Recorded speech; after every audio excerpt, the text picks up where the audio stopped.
Welcome to the user guide for Operation Crackdown.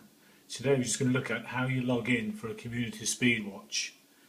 This is the main screen that you get to when you put the address in for Operation Crackdown, which is www.operationcrackdown.org.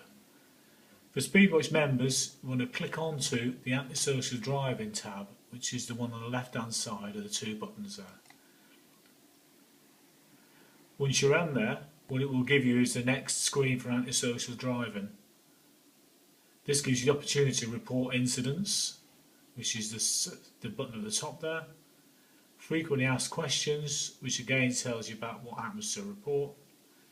There's an ability to check the progress of a report that you've already submitted.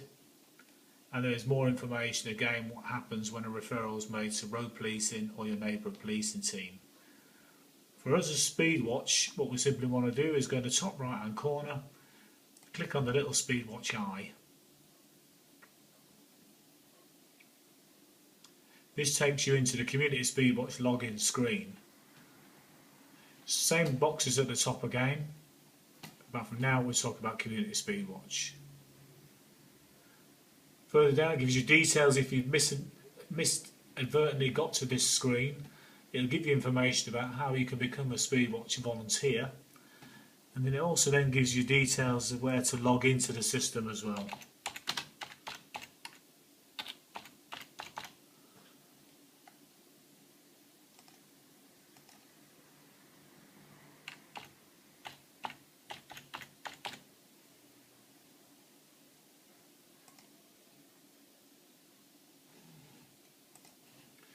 Once you're logged in, you know you've got in the screen because it will give you your username at the top there, and then it'll add a few more buttons to the little top row of buttons that we talked about earlier. The Speedwatch Data Upload and Speedwatch Report. I'll talk to you about those in a few minutes. Once you get further down then, choosing a date when the incidents were recorded, i.e. when you did your speed check. Click on the box and that pops a calendar. It will allow you to go back 10 working days only. Pop the date in there, and straight away below what it will do is it will give you all the speed sites that you are subscribed to. In this case I've put myself subscribed to Crawley Down and obviously to Wheeldon as well, which has given me all these sites that I can look at where I've been to. Click on the site that you've been to today, which in my case is going to be Roughwood Turners Hill. And it allows me then to start adding data once I press the button.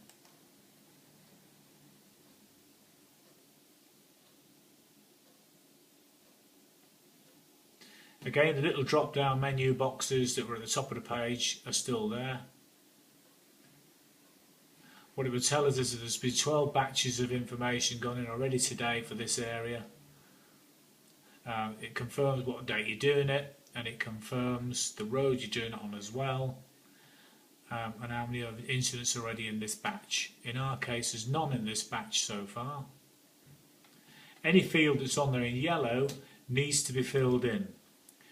Simply doing a report as I showed you earlier, which is the time, drop down box of the make of the vehicle that we're talking about. If you know the model of the vehicle, you just put that in as well. If you know the colour, it needs to be in. Registration number needs to be in a GB format, i.e. ABC123D, or a 52 or 61 plate, something similar. The system won't accept a foreign plate or a diplomatic plate because it won't be able to check those on the computer. So put my registration number in there, and then the speed that it was doing. Of course, the location that you're at knows that the speed limit there is 30 miles an hour because we've already inputted what that speed limit for that road is. So in this case, that car was doing 43. And you can see now at the end of the row, you've got a tick there, which means that the registration number has been accepted by the system. You've got space there to put another 9 reports of vehicles in there. Once you've finished and you're happy with the reports that you put in there, just press Add Data, which is at the bottom.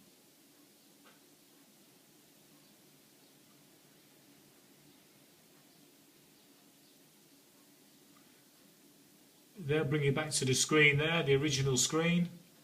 which now it says up here that one incident's been added for that batch. And again, the incident that you put in there is now at the bottom of the page. This gives you an option until it's been processed at headquarters to delete it if the information on there is wrong, if you suddenly realise the registration number you put isn't what you thought it was. That report is on its way to headquarters now, where it will be dealt with by one of the team.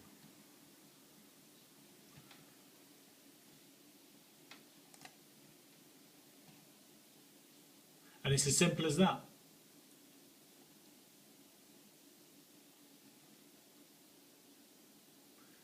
What you'll have at the bottom is a temporary incident number. You see there at the bottom, 114.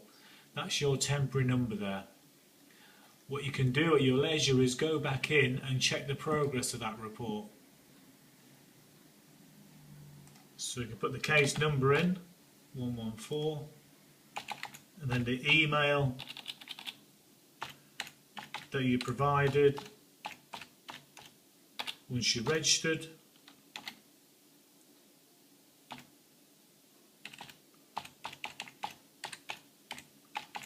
And you're able to check the progress of that case.